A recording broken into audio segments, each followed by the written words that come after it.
Hello. Hi. You okay? It's been a morning already. You just got up. No, I didn't. That's worse. I know.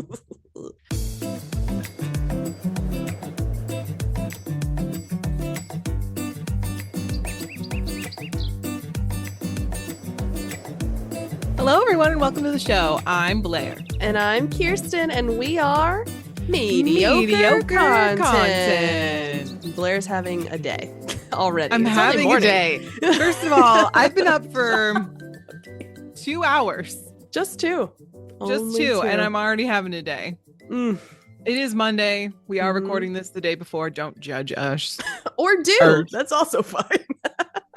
Look, we're busy, Yeah, okay? I we're had trunk or busy. treat this weekend. We had a fall festival this weekend.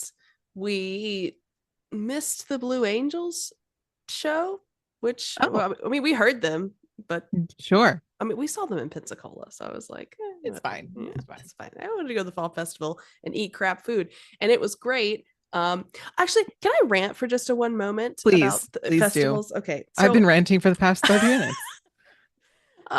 so my rant is this, and I apologize to anybody who works booths. I know that it's difficult out there, and you're probably struggling. When you go to cons or festivals and you're competing against these people, because one of my biggest pet peeves is walking into a festival and expecting cool, handcrafted, handmade, or like upcycled stuff, Sure. and I see Timu like purchased charms stuck on like nickel earring backs, and and you're charging $15 a pair. Mm, That is, it was everywhere. It was rampant. It was like mm, people purchased other people's stuff or purchased like warehouse kind of pieces and then mm. sold it at the most extreme markups I have ever seen. The earrings themselves, she had a whole booth of them, and I know that they're that way because I actually recognized a pair that I purchased from another festival, and I was like, I knew that. I knew it. I knew these were not handmade. Mm. um and then I went into her booth. They were $15 a pair. And also, you could get two if you wanted to pay $28. So you save $2 on warehouse grade, Hmm. like jewelry. Anyway, that's my biggest rant. That's my biggest No, problem. I think that's reasonable. If you go to a Yeah. place and expect Yeah. artisan quality things and pay artisan quality prices, like Yeah. you want to feel like you're supporting a small business, not a scam. Yes, exactly. Yeah. At a fall festival. Okay. At a That's rough. fall festival. That is not in the fall culture. It is not. But on the plus side, I saw a lot of very cute stuff that were crocheted. And kudos to you people that know how to crochet and knit because it's very adorable. I didn't buy Very anything, but nice. I it's know. very cute. I almost bought um it was a crocheted s'more with like Nice. two little eyes and a smiley face. And I walked away for a second because we were going to go get some food, came back, and it was gone. And I Oh, will forever mourn it because I've always, I oh, don't know, for those of you who are Disney people out there, you might know what I'm talking about. But like Disney has these things or this collection of pins and like stuffed animals called munchlings, and they're like super cute and they're like mm, Disney characters, but they're like food, and I'm obsessed with them. I love that. And they had one that was a Baymax from Big Hero 6 as a Hmm. s'more, and it was like a stuffed animal, and I wanted it so badly. And we were gonna go to Disneyland to get it. But by the time we got there, they were all gone Of course. because naturally. And so I'm like, okay, so I'm like trying to figure out online. Like I saved the page on the Hmm. Disney store online to see if I could buy it online, but then eventually they took it down because they weren't going to come back with another one. And so I was like, well, this crochet s'more is like True. similar but different. And this is so True. exciting. And I missed that too. So it's just not in the cards for me to like get a s'more stuffed animal that is cutesy. I mean, at least I know what to look for Christmas. Right. It's So been very enlightening. Mom, if you're listening, It would be great if everyone just gifted you s'mores for your birthday or for Oh my Christmas, God. and then you're overwhelmed with Yes. just s'more content. When we got the cats, my whole like Christmas and birthday that Cat year stuff. were just cat stuff. Mm-hmm. Yeah. Hmm. Mm-hmm. Yeah. Yeah. Merry Christmas to me, I guess. For the Literally. cats. Literally. Oh, that's great. Anyway, rant So over. this is the first time I think you can see both of the cats because Salem's butt you can kind of see like right here, I do see right his there. little And butt. then of course Jinxie's right there. Jinx has decided he's now part of the table. He is. Yeah. He's so That's cute. actually not a bad spot for him. His little paws are curled in. Just Ugh, cute. I love it when Puma does that. There She's the is, perfect loaf. of course, like right up here in front of Sure. him, there's like a beautiful bed. Mm-hmm. But are we having Mm-hmm. that? No, we're not having No, that. it's like Mm-mm. Lynx who's laying on the floor, the hardwood floor, next to the giant cat tree that he could be sleeping in. Mm-hmm. Correct. Yeah, Yes. Mhm. it's Or good. the cat bed that's right behind me. No, no, How dare they? it's ridiculous I behavior. know. All Anyway, right. All right. So I'm going to disclaim real quick. Obviously, we're out here just researching, doing the best we can. We want you to research and do the best you can in your life. Um, so if you find something that we say to be off-putting or weird or like not true to your knowledge, because you know more than us about this particular subject, please let us know. You know how to do that. The comment section is this way for a reason. that's right. Um, so with that, Kirsten's doing the good news this week. Yes, and I'm going to start the good news with cancel culture. How fun is that?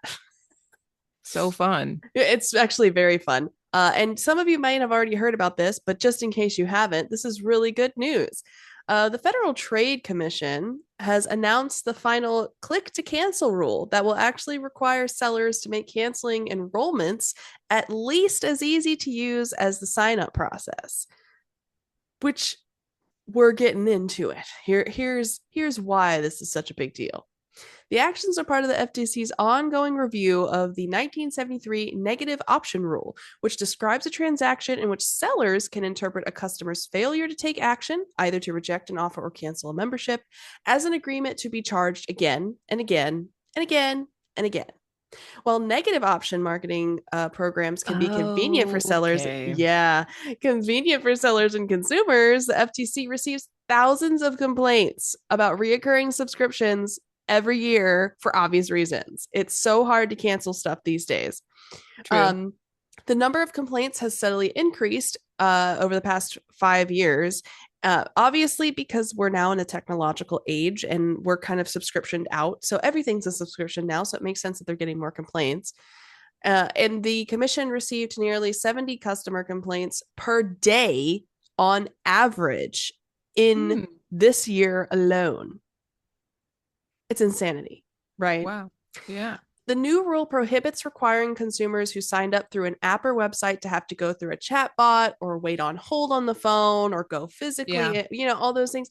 It's going to prevent all of that, which is mostly taken advantage of by gym club memberships, as you can imagine, Of that course. usually require a certified letter or an in-person visit to the Yep. business in order to cancel it. Yep. And you know what's Yep. really messed up? I've had a personal experience with this. We used to have in Lynchburg actually a Gold's Gym membership, and we canceled it in person. We said we no longer want to do this. They said they canceled it, and they kept charging us. When we went to go back to in person recancel, it was gone.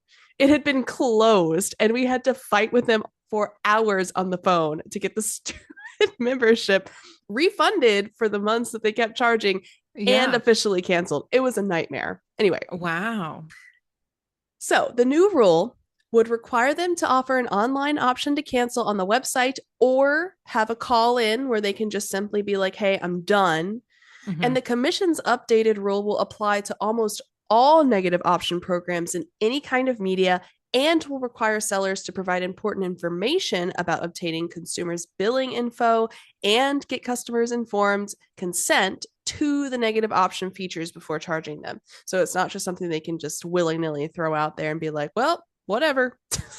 Right. The click to cancel rule is one of the last pieces of the Biden administration effort to get rid of what's considered junk fees, which included Okay. new rules requiring airlines to promptly give automatic cash refunds when they cancel or significantly change flights, which I know a lot of people faced this past year as well. Definitely. So definitely good to have that on the books.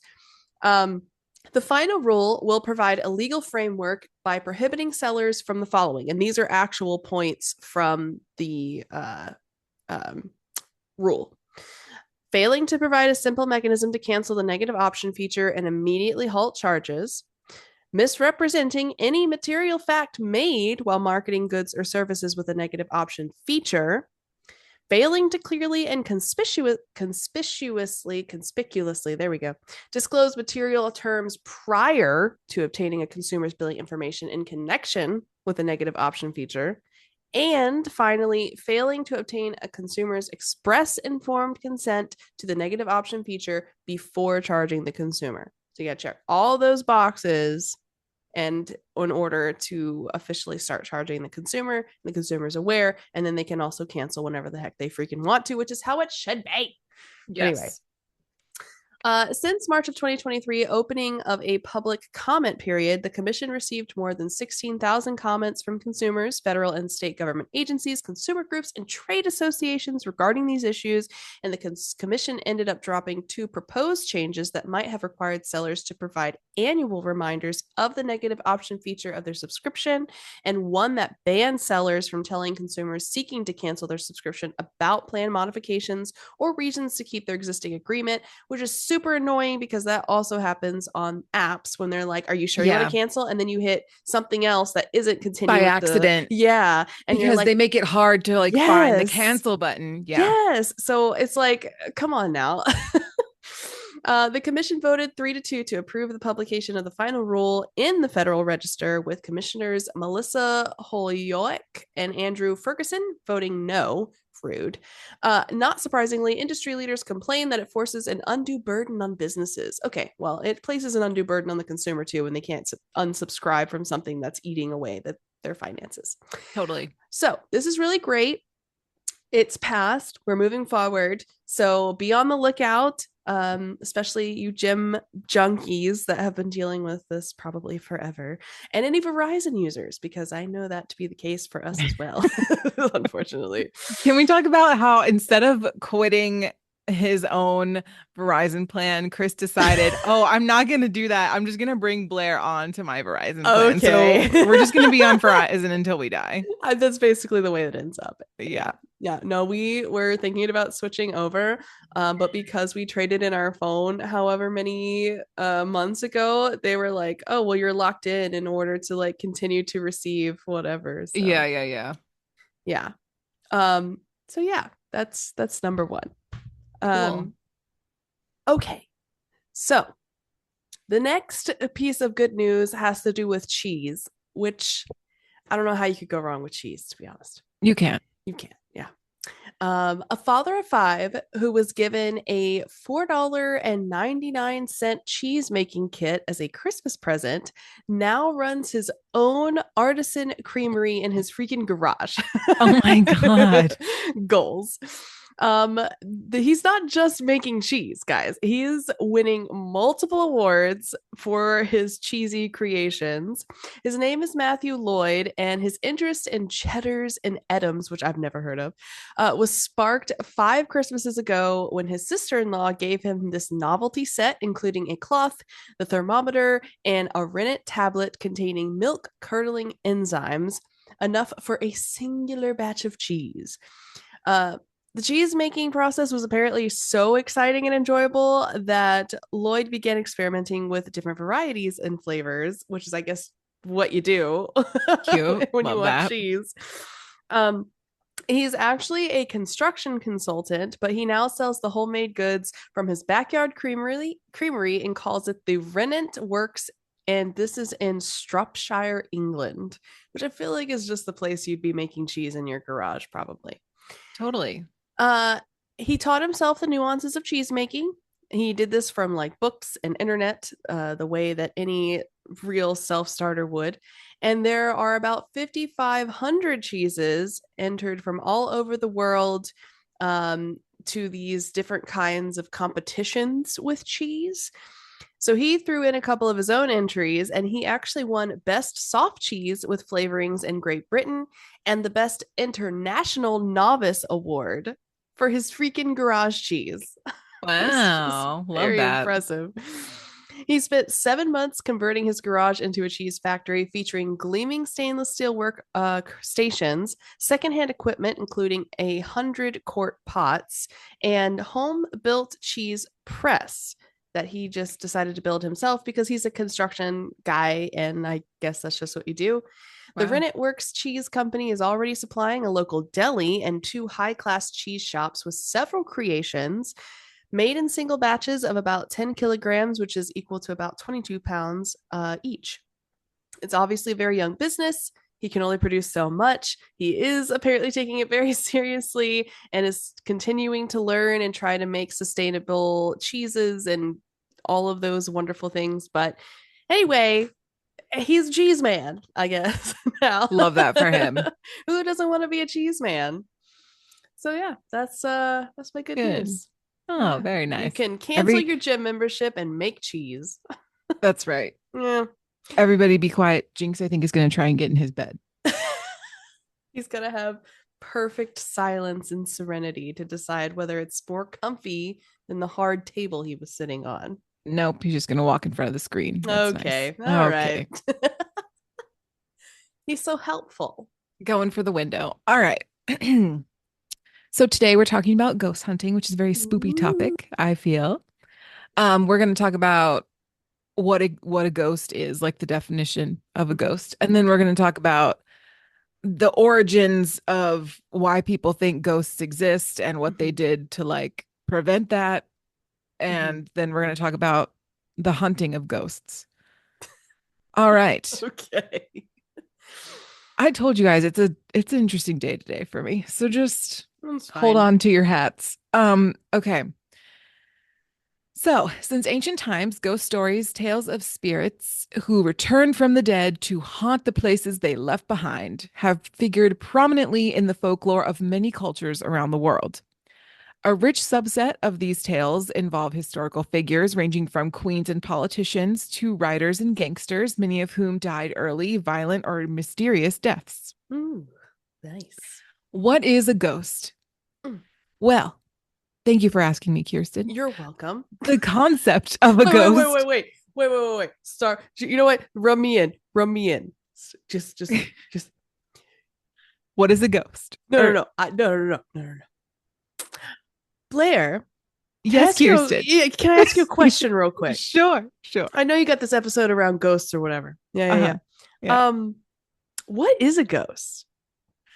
Thank you so much for asking. I appreciate that. You're so welcome. So the concept of a ghost, also known as a specter, is based on the ancient idea that a person's spirit exists separately from his or her body and may continue to exist after that person dies. Because of this idea, many societies began to use funeral rituals as a way of ensuring that the dead person's spirit would not return to haunt the living. Fair enough. I feel like the Egyptians are very famous for this. Absolutely. They're like gut it, embalm it, put it in a stone structure, call it Yeah. a day. Yeah. Make sure they dead. Dead. Did you know Mm. that the notorious mobster Al Capone has reportedly appeared to disrespectful visitors to his funeral plot, Oh. which is located in Illinois, for those who don't know. And also, if you go to his old cell in Alcatraz, you Mm-hmm. may or may not hear banjo music Mm. coming from the cell. Chris and I have visited his cell in Alcatraz. We did so at night Mm. and did not hear any banjo music. They do play it on the tour just for funsies, Sure. but I have not heard it independently of Mhm. that. I can say for certain I have no desire to do that either. No, we're good. Alcatraz is a very creepy place I too. bet. Just putting that out there. Oh. Places that are haunted are usually believed to be associated with some occurrence or emotion in the past, in the ghost's past. They are often a former home or the place where he or she died. Aside from actual ghostly apparitions, traditional signs of haunting range from strange noises, lights, odors, or breezes to the displacement of objects, bells that ring spontaneously, or musical instruments that seem to play on their own. Mm, All very your fun. usual ghostly things. Sure. Yes. Very Okay. common. So the earliest ghost sighting is recorded in the first century AD.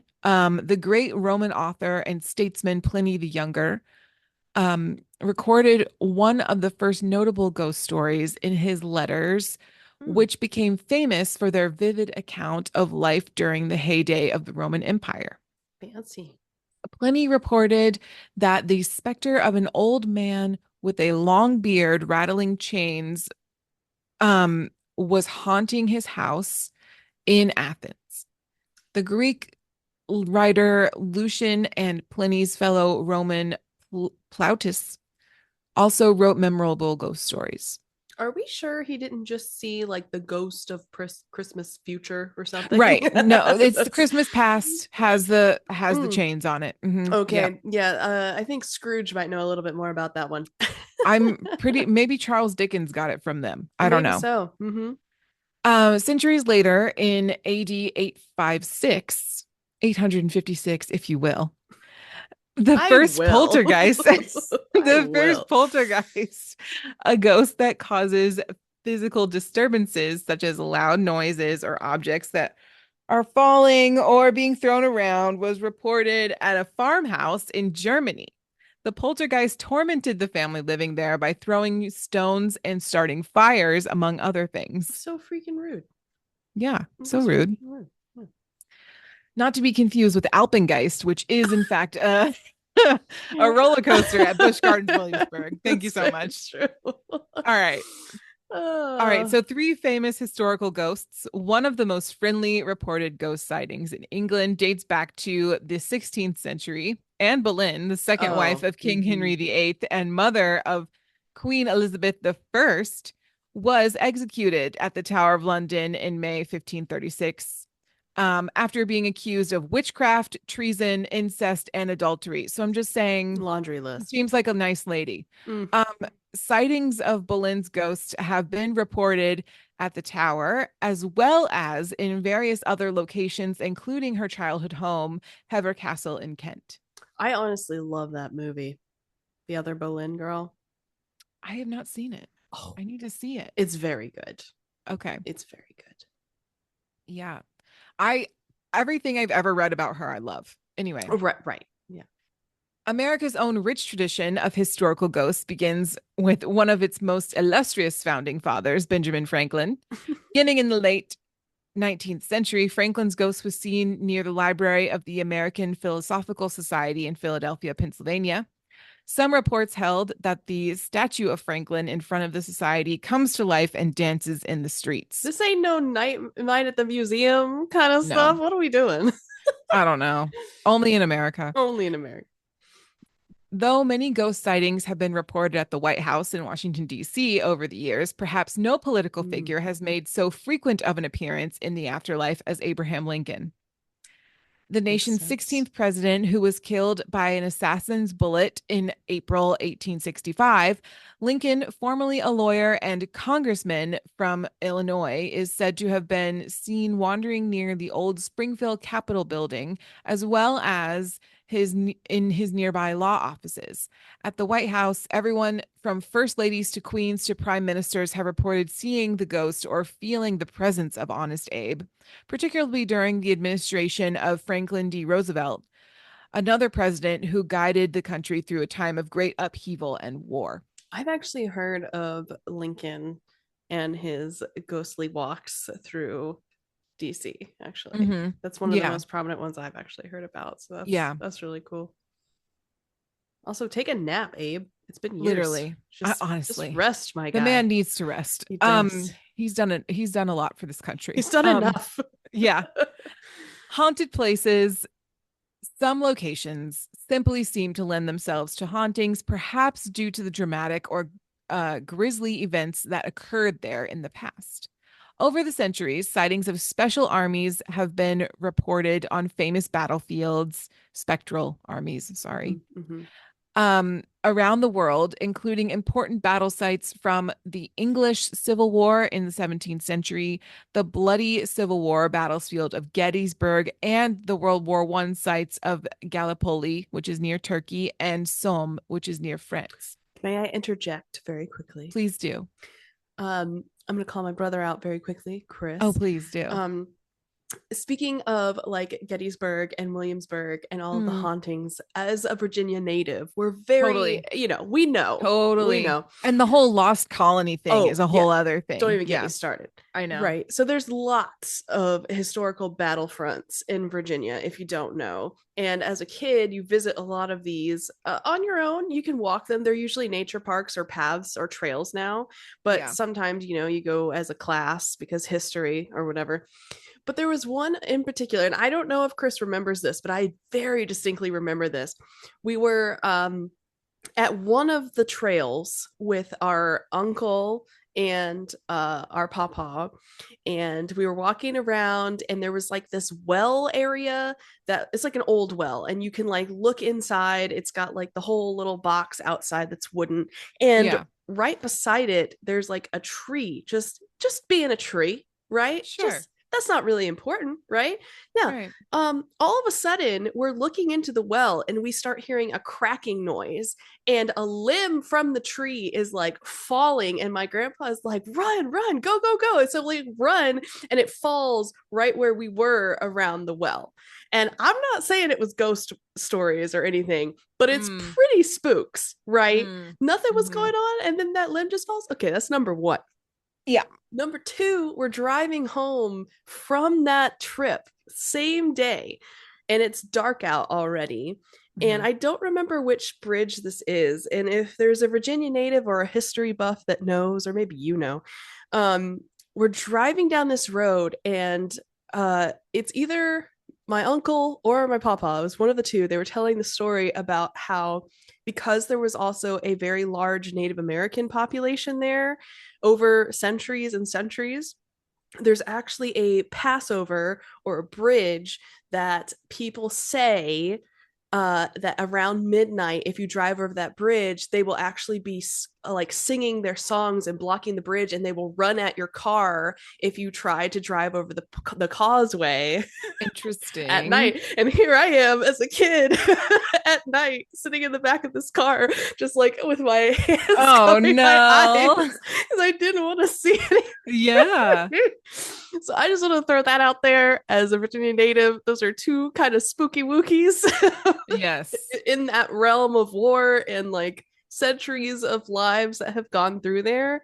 Hmm. It is spooky. That's all I can Love it. say. Love it. Love to know about it. Anyway, Thank you, Kirsten. you're so welcome. Another particularly active center for paranormal activity is the HMS Queen Mary, a cruise ship built in the 1936 for the Cunard White Star Line.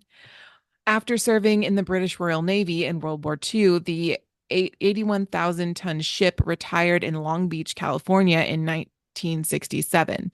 The plan was to turn it into a floating luxury hotel and resort, and since then the Queen Mary has become notorious for its spectral presences, Mm. with more than 50 ghosts reported over the years. Good The grief. ship's last chief engineer, John Smith, ironic, um, Right?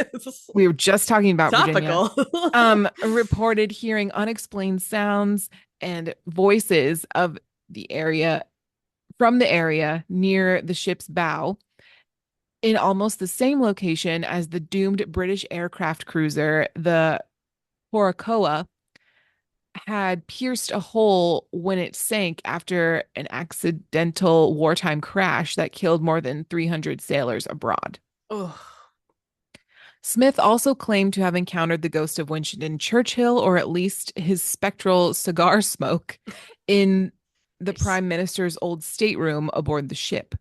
Many visitors of the Queen Mary have reported seeing phantom crew members in blue overalls walking the decks around the ship's swimming pool, reports have been made of mysterious splashes and ghostly women in old-fashioned bathing suits or dresses, along Fancy. with trails of wet footsteps appearing long after the pool had been drained. I mean, they're just trying to have a good time in the afterlife. So, if anyone has been on YouTube for a long period of time, you Mm. will know that Shane Dawson and his Yes. squad Mm-hmm. went on the Queen Mary and like spent the Indeed. night. And it was very interesting. It was like a huge YouTuber thing for a while to go on the Mm-hmm. Queen Mary and like see if they could see any ghosts. I enjoyed watching that content. Did we see any ghosts? No. No. Did we hear some weird sounds? Sure. They've been orchestrated, Yeah. probably. Anyway,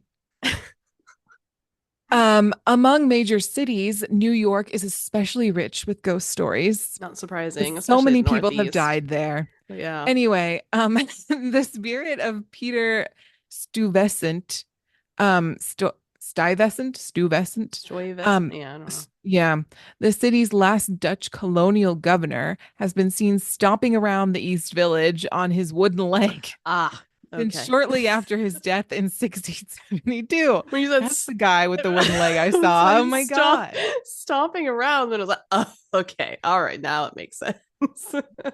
The author Mark Twain is believed to haunt the stairwell of his one-time village apartment building, while the ghost of poet Dylan Thomas is said to sometimes occupy his usual corner table at the West Village's White Horse Tavern. That's in Rhode Where, Island. wait, what? White Horse Tavern? Why is it in the West Village?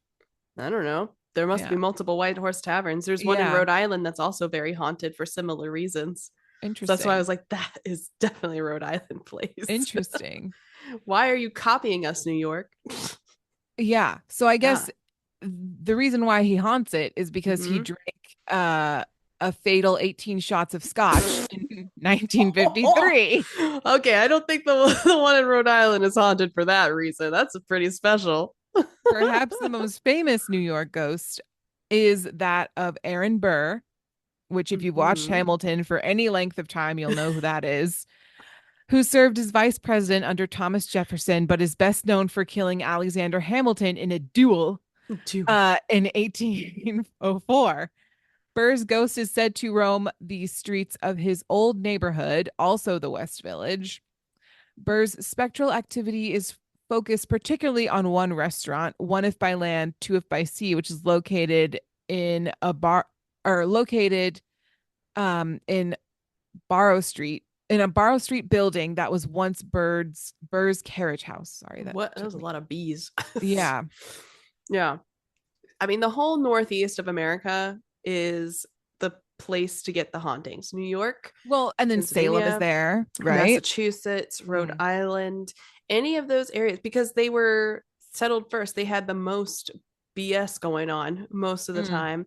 And they also, unfortunately, were in the cold. So a lot of people passed because it was freaking cold.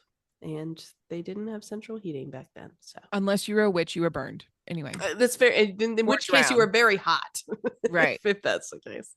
Indeed. Boy. All right. So we're going to take a little break. And when we come back, we'll talk some more about this.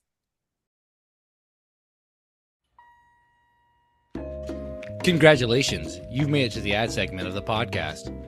Don't worry, the podcast is now, thankfully, halfway over, and we think you'll have what it takes to push through to the end. You got this. We completely understand if you have to bow out for now, but if you do, make sure to come back at some point to try and finish what you started. Or not, that's also fine. If you got what it takes to continue, We know you do. keep listening so you can get this over with, and be sure to tune in to future Mediocre content. content.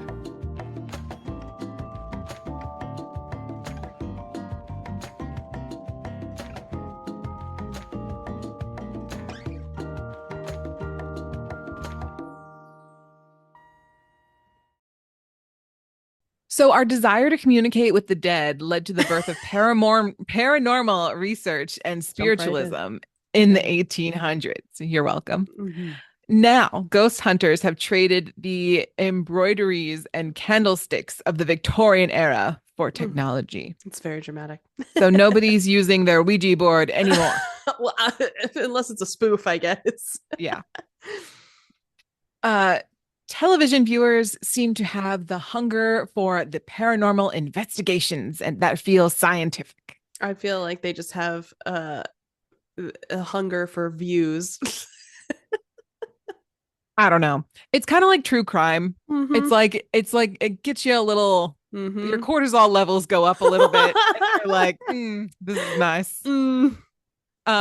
So Ghost Hunters, which features members of the Atlantic Paranormal Society, has aired 251 episodes and 12 specials, Jeez. while Zach Bagans' Ghost Adventures clocks at 231 episodes, 49 specials, multiple spin-offs, and a book, Ghost Hunting for Dummies, which suspiciously features many passages that look plagiarized. I love that so much. Good for you, Zach. Millennials may be more familiar with BuzzFeed's runaway success, Unsolved Supernatural, in which believer Ryan Bergara and skeptic Shane Madej, sorry, Shane, if I said that wrong, explore creepy buildings with a host of sciencey looking instruments. They have now taken their approach to Watcher's Ghost Files, where the gadgets are even more expensive. But as these superstar ghost investigators and the local hobbyists,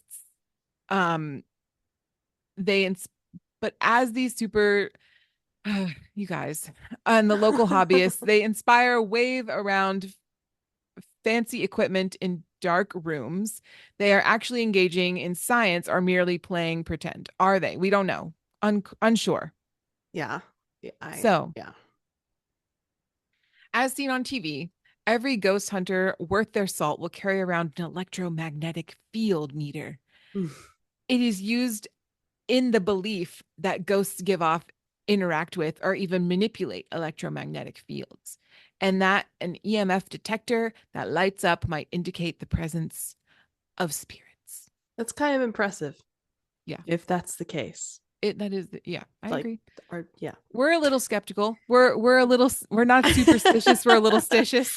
Just a little. I mean, the only EMF meter I've seen successful is in a video game, which is not comparable to real life. So that's correct. Oh, speaking of video games that you need to play, and maybe Tyler will play it with you, is Untitled Goose Game. So good. Oh my God. Chris and I just played it last night. It's so fun. It's so fun. Anyway. Yes. At some point we need to play Goose Goose Duck, which is like an Among Us spinoff. It's very fun. Oh God. Anyway. Kenny Biddle, the former credulous ghost hunter, is now an investigator with an interest in the careful testing paranormal claims. He often writes about his experiences in Skeptical Inquirer magazine. Quote, "I've literally seen ghost hunters," he told me. Quote, nice, Kenny. Nice. At a wall right next to a light switch, and had their EMF meter spiking, and they're like, "Look, there's nothing around here that can make this go off." Of course, in a world ever more reliant on electricity, we are surrounded by electromagnetic fields, and it is the duty of ghost hunters to rule out normal explanations for their readings. But in Biddle's experience, they typically do a very cursory look around to rule out anything obvious before concluding that it could be a ghost. Sure. Moreover, the devices they can afford are single axis EMF meters, which need to be rotated around all three axes in every single spot before taking a reading. Good luck finding a ghost hunter who does that. Facts. So, yeah. Anyway. Also, when you said the Skeptical Inquirer magazine, all I could think about was the Quibbler for some reason. Literally. Yes. That's what it feels like. Harry Potter reference. Yes. There is, of course, no reason to believe that ghosts, if they exist, would be able to interact with electromagnetic fields in their disembodied states. That dubious idea might be traced back to a famous movie. I believe the idea came from Ghostbusters. Of all places. Biddle speculated. Its characters use similar looking detectors, aka their fancy backpacks. Mm-hmm. And EMF meters became popular in the late 1980s, early 1990s among ghost hunting groups, and a few years after the release of the movie. Naturally. Ghost hunters have a habit of just adapting any kind of technology, especially if it beeps. If it makes noise or lights up, they want it. They don't know how it's supposed to work. All they know is that they saw it on TV and it looked cool. Kenny And out that's here just Kenny is throwing just people, putting them on blast. Dang. Get it, Kenny. A real stan. EMF meters are real devices with a real purpose. I chatted with Danny Plouffe, a teacher at College Bois de Boulogne. Boulogne? Boulogne? Some kind of French. With a PhD in physics, who has a long, this is why French people hate us. We can't pronounce their words. So a PhD in physics who has long given talks about the misuse of technology by ghost seekers. Quote, if ghosts truly emitted electromagnetic fields, Hydro-Quebec, our public Canada. utility for electricity. Oh, so yeah. It's Canada. Yeah. French Quarter. Anyway, put that together. Public utility for electricity power would know about it because they use these meters to detect leaks. And before you ask, yes, he did inquire to an employee of Hydro-Quebec if they had ever detected ghosts, and the answer was no. I mean, in Kenny's defense, genuinely, he's right. There are so many electromagnetic waves being filtered around the world these days with all different kinds of devices. It's almost constant. And I imagine similar to like noise pollution and light pollution, it's a similar issue where you can't necessarily get a clean read on anything like that these days unless like the signature is at a certain amp or whatever, Sure, to be able to identify it. I don't even know. Yeah. I mean, I think it's fun to watch people do it. Yeah. But I think if we're coming from this from a purely scientific standpoint, the odds are very low. Yeah. All right. So putting aside the EMF meter, ghost hunters on television can sometimes be seen talking to a flashlight.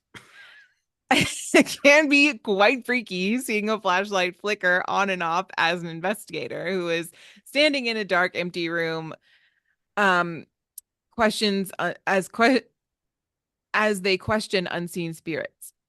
Quote, did you die violently? They might ask. Or if you did, turn the flashlight on. After long, dreadful silence, the flashlight comes to life, often accompanied by a musical stinger added in the editing room. But the creepy communication on display boils down to heat. Right. It has to be done with a mag light equipped with a xenon bulb. Crucially, this is a model that is turned on or off by screwing its head in or out, respectively. Leave the head somewhere in the middle and vibrations may cause it to turn on or off, giving the impression of communicating with the great beyond. But even without vibrations, the light will cycle through its on and off states if its head remains on the cusp of its on position.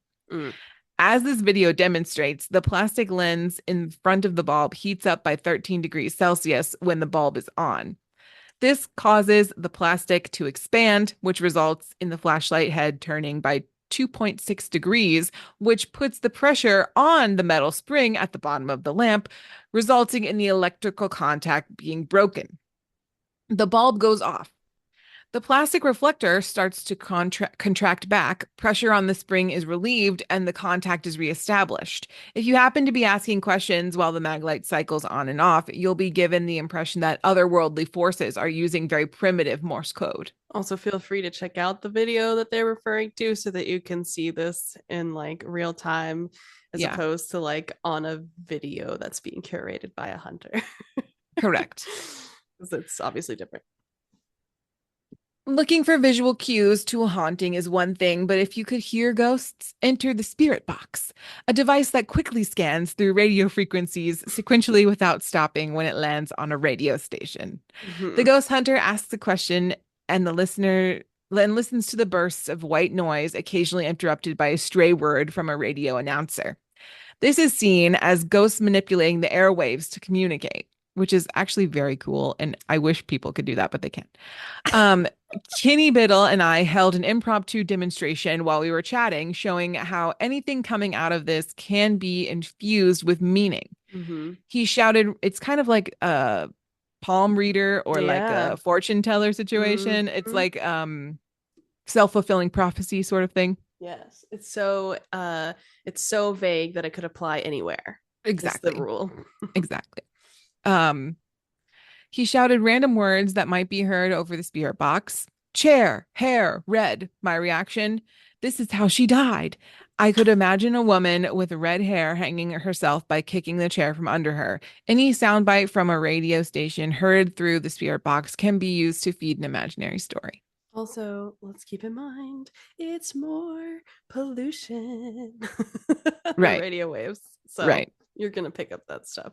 Totally. To up the ante, Biddle built a Faraday cage, a box that blocks electromagnetic waves like radio signals, and he brings it to ghost investigations when he knows a spirit box will be used. Inside the Faraday cage, the spirit box cannot receive the signals broadcast by radio stations. If a ghost can truly manipulate electromagnetic fields, it should be able to enter the cage and generate a signal. Mm-hmm. So far, Biddle reports that hasn't happened. As Plouffe pointed out to me, if I were asked to generate an AM or FM radio signal right here on the spot, would I be able to? The answer is no. So how is it that I would gain this knowledge upon dying? Fair. Very fair. Are you saying ghosts can't learn things? Is that what you're saying? Can't teach a dead dog new tricks, I guess. Oh, no. Okay. Let the puns begin. We're halfway through, so I like that. Undeterred, ghost hunters often refuse to strengthen their methodology, simply buying more expensive equipment and inviting murky signals in. Also, can I just say, why are you trying to coax a ghost to do any kind of bidding? Just let them live if they out there, or dead, whatever the option is. Just let them be. They don't care about you. They don't care about your stupid questions. They got stuff to do. Okay? Do they? I don't know.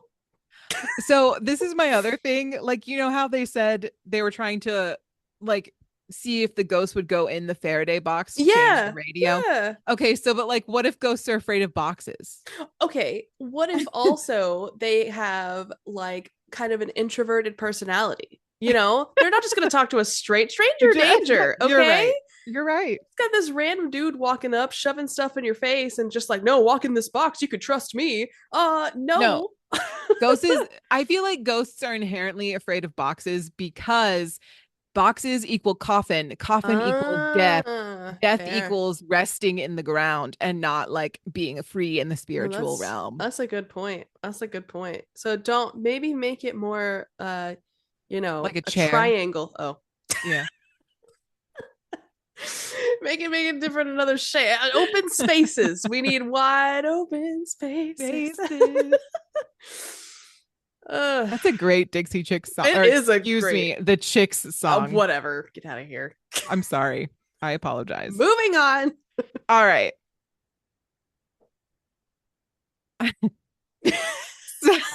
It's like weird segues. I know. Abnormally hunters. Anomaly. Phenomena. do. We'll just get copyright strike for that one. I literally can't do this. Oh my god. Okay. Okay. On Ghost Files, we witness an array of techno gadgets that act as false positive traps. Okay. There is the REM pod, which is a stout cylinder with colored lights that are said to be triggered by ghosts. The only problem is actually it's actually a repurposed musical instrument, which is a theremin. Does anybody know what a theremin is? I have never heard of this in my entire existence, but so I know. So one of Chris's friends has one. Oh, and it's like where there's like the invisible line, or Mm-hmm. The best example that I can give you is if you watch American Horror Story Coven, one of the witches on there has one, and she just like plays around with it the whole time. It's like it's really cool It to reminds watch. me of like an electric harp, or No, not like totally. electric harp, but there's like those museum things that you can like Right. put your hands through, but there's nothing Yes, there, but there's but nothing still there. makes the music. Yeah, Yes. yeah. Yeah. Mm-hmm. It's really cool. I liked playing with it. It made me feel very witchy. I love that. But yeah, it's like also kind of weird. It I is don't know. kind of weird. Yeah, that's All why it's right, used for so spooks. the spooky sound has graced science fiction movies like The Day the Earth Stood Still.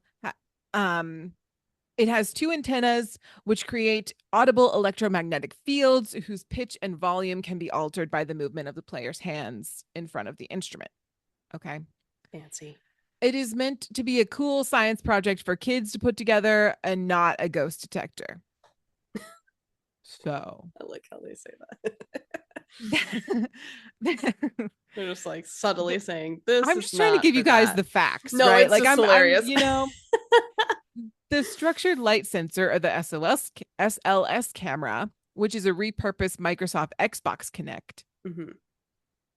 a motion sensor that is used to detect a video game player's body in space so that they don't need to use the handheld controller. Mm-hmm. Hooked up to a monitor, it would show crude stick figures in real time where it detects bodies.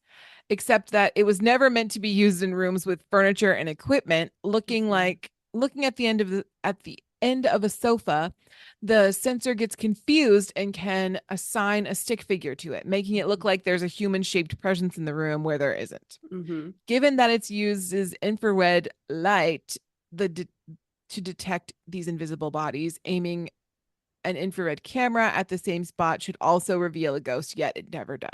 Mm-hmm. Yeah. Connects are kind of creepy anyway, though. Like they know when Yeah, you're in the room. I've never done that. My mom had one and it was spooky. It would say like, "Hello, Karen," or like, "Welcome, Karen," and we're like, "Oh God, No, I don't like that. Nope. Nope. Okay. That's not even a ghost. That's just Big note for technology." me. Yeah. Well, that's the thing. Alexa kind of freaks me out too sometimes. Yeah, that's why I don't have one. She's creepy. Yeah.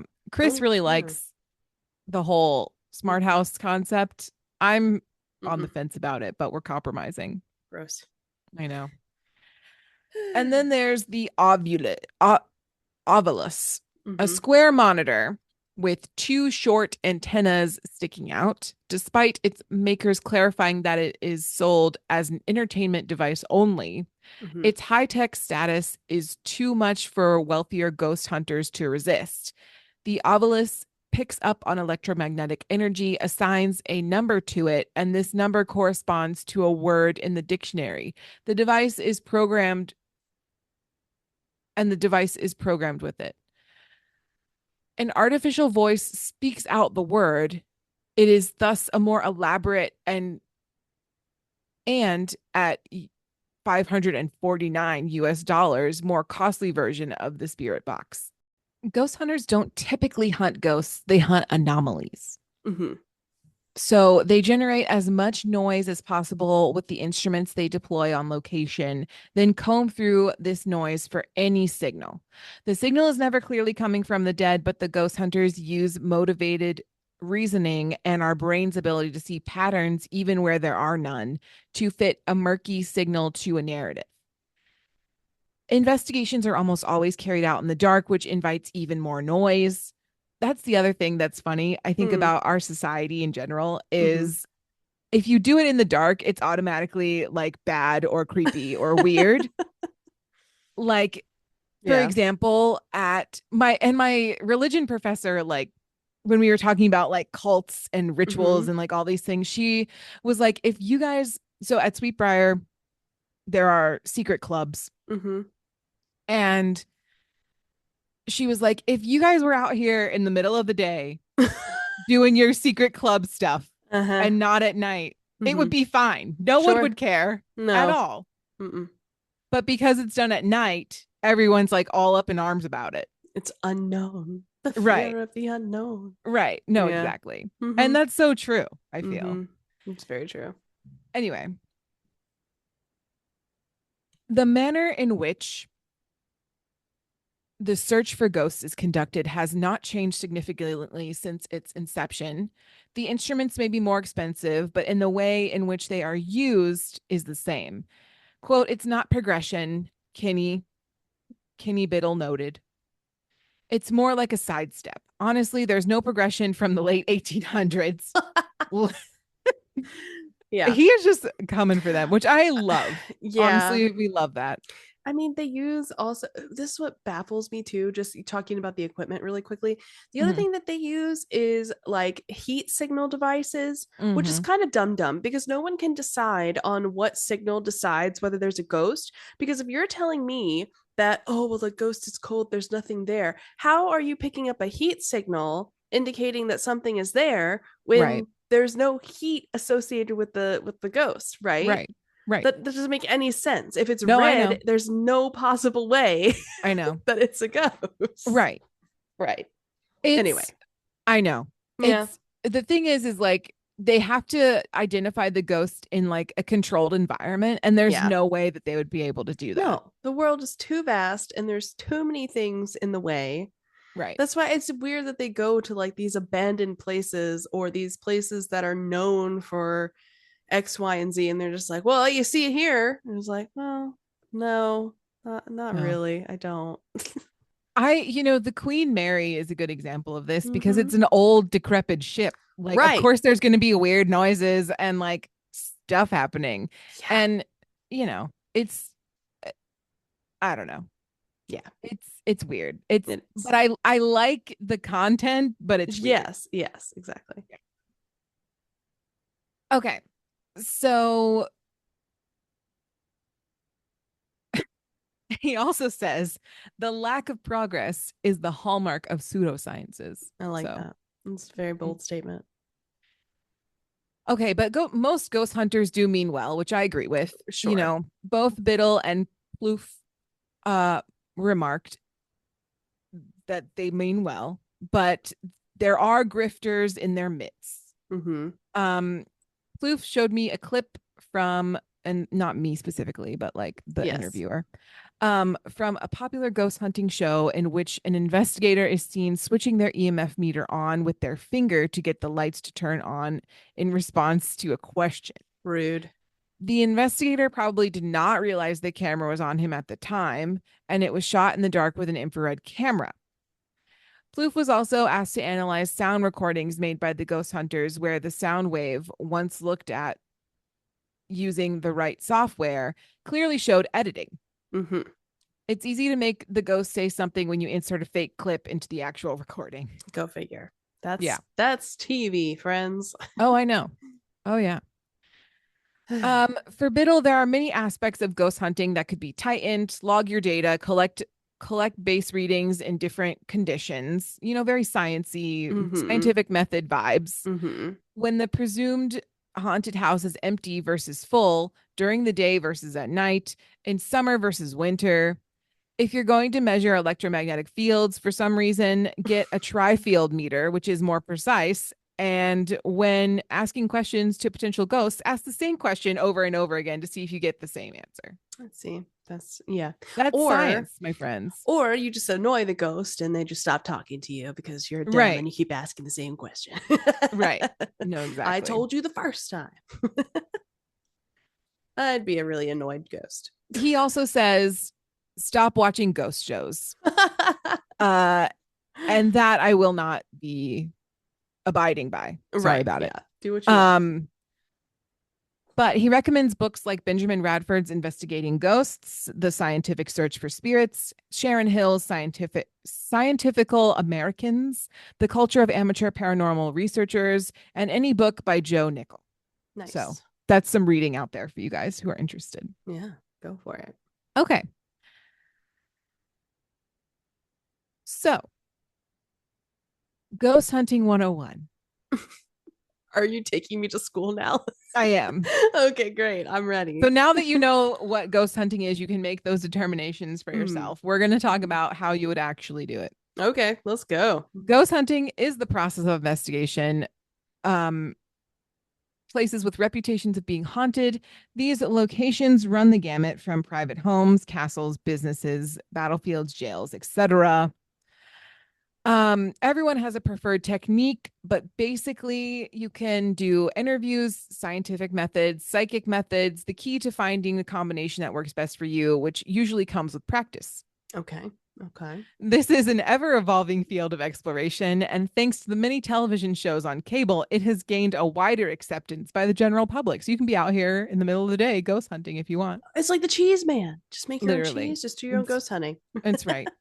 Everyone has a different reason for getting into ghost hunting. This often drives how they conduct their investigations. There is no right or wrong way to ghost hunt, but it is a good idea to have a basic understanding of what you might expect before heading out into the field. So again, just keep in mind what we just talked about, okay? But this is like for funsies, all right? I like it. Here are some things we talk about. Okay. So just some fun little terms. I won't go through all of them. I'll go through some of them.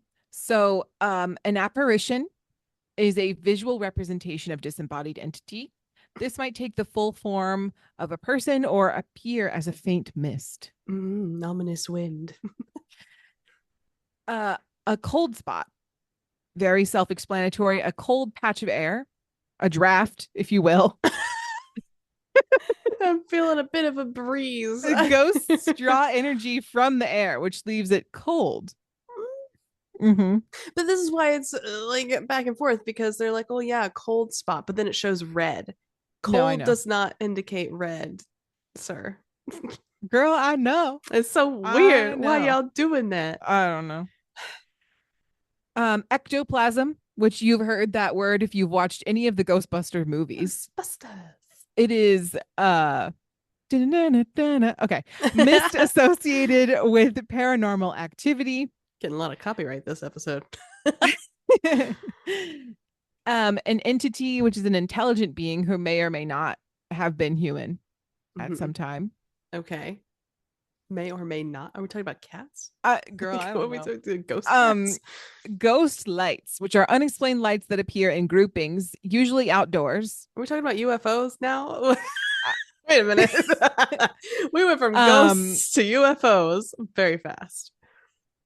Poltergeist, which is a paranormal activity that results in a psychic kinetic energy, usually an outflow of pent-up emotions. A shadow person or people are one of the most controversial terms in the field, but some say these are human spirits who couldn't fully manifest. Others say these are non-human entities with malicious intent. Rude. That sounds terrifying. Yes. A vortex is a central point of spiritual activity or energy. And there are a couple different types of hauntings. One is a conscious haunting, which is sometimes referred to as an intelligent haunting. And these are ghosts or entities that are aware that you're there.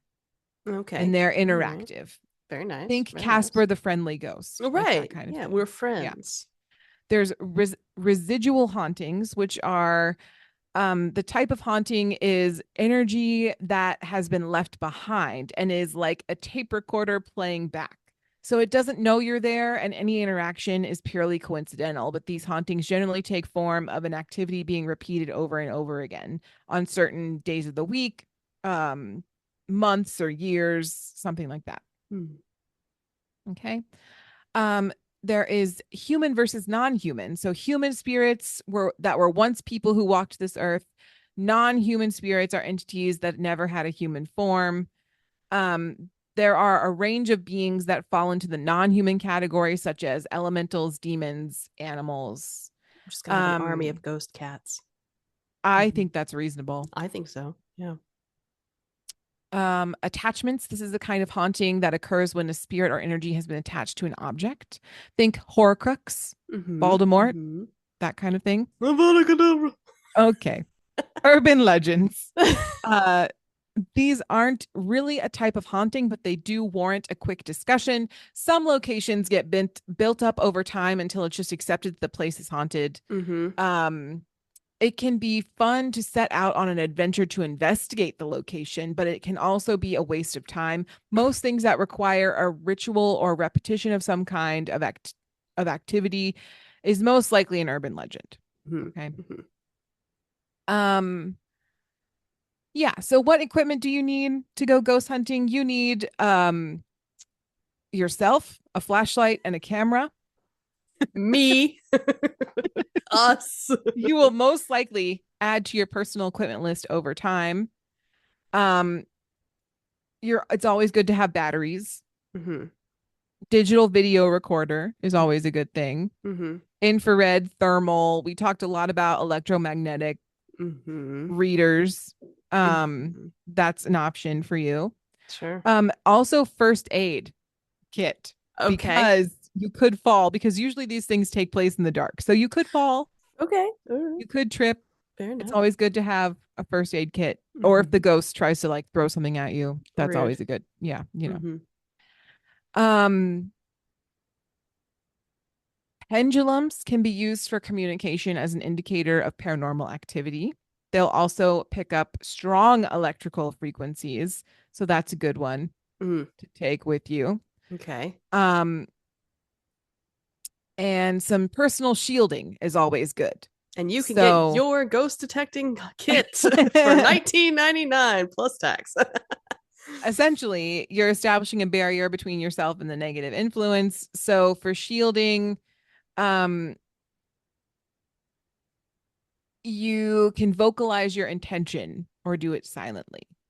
So, okay. It's like more of a verbal chant situation. Okay. I believe. That's for me. Psychic protection. Don't only. touch me. Not for like real protection. Anyway. Okay. You need sage for that. Literally. All right.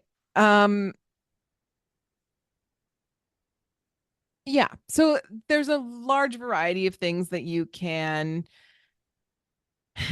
have. I mean, anything you've ever seen in a horror movie, you know, like walkie-talkies, scissors, glow sticks, anything that you might, you know, feel like you need to help illuminate and detect your ghost. All right. I mean, just play Phasmophobia and then you'll know all the equipment you need. Precisely. All right. So some general tips just for safety. Okay. Yes. Never go ghost hunting alone, especially if it's in a woods that you've never been to before. True. Always have permission. This is a legal issue. No trespassing. Right. Don't just go into people's houses and buildings, people. Yeah. Or historical landmarks, etc. Right. Okay. Right.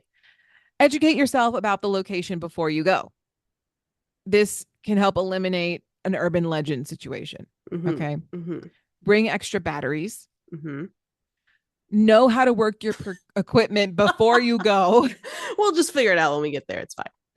Be professional. I think that's my favorite one. Wear a suit. You want to look nice for the ghosts. All right. Also be respectful. I think this is important, especially if you're in like a graveyard situation. Yes. You know, don't stomp on people. All right. It's not nice. Even if you have a peg leg, there's no excuse. Exactly. It's okay to leave if you don't feel safe. That's important. It doesn't make you less of a ghost hunter. This is not about who is the bravest person in the world. This is about detecting ghosts. All right. If you feel something, get the heck out. You can always go if you need to go. Trust your instincts. Be observant. Don't get discouraged if nothing happens right away. Don't be afraid to try new techniques or equipment. Be critical of your evidence. That's important. Never go into the field under the influence. Again, safety first. All right. Drunk ghost hunting. Pay attention to your surroundings. Don't jump to conclusions. Tie back your long hair, ladies and gentlemen. Okay. All right. Know where your team members are. That's important because if you detect something, that's just Steve. It's just Steve when it's really, you know, you don't know. Yeah. All right. Dress weather appropriate. We don't need anyone dying from hypothermia. Be aware of your camera straps when taking pictures and take off your lens cap. Too. I was going to say, it's like when you forget to take off your lens cap or put your finger in the middle. And the most important rule, have fun. I love this so much. Okay. All right. Look, obviously, I think the mode that Blair and I could be wrong, but we kind of skin on the skepticism kind of side Totally. on this topic.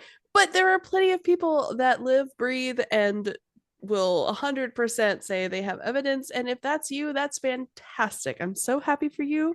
I hope you're having an amazing time.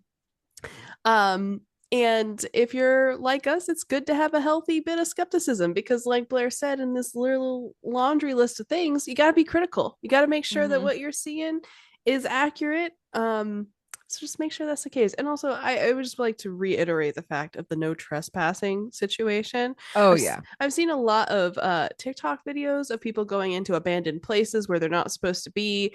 Not only are these places potentially dangerous for you, but also you don't know what's in there or what kind of like yuck you can get. That's besides the ghosts. Okay. The Also, ghosts aren't worried about that. Be careful too about what you post online. Yeah. Like, don't be disrespectful. Yeah. And then put it online because people will come for you. Absolutely. At the end of the day, it's ghost hunting, not ghost being rude to and instigative. Okay. Right.